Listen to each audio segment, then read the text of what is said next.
In this video, we want to show how flow meter installation orientation can affect meter performance and accuracy in applications for low flow measurement. In the examples of spur gear meters and rotating piston meters, the goal of proper installation orientation is to minimize the drag and the amount of fluid that can leak around the rotating member.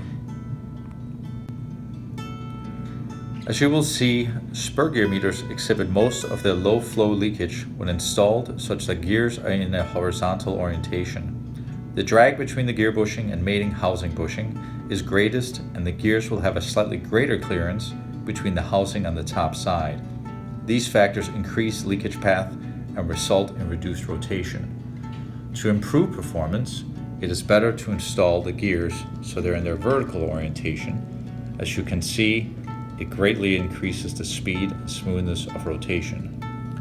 In rotary piston meters, the greatest flow leakage occurs when the meter is installed in a vertical orientation. At low flow rates, there is not enough energy to move the piston into a position where it seals itself consistently against the housing and thus leaves a leakage path for the fluid. By rotating and installing in a horizontal fashion, you can see that we now have proper sealing and the rotating member rotates smoothly.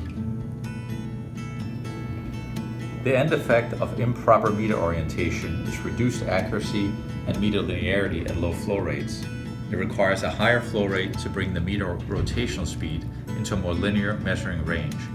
It is important to understand these principles when designing systems where low flow measurement will be required.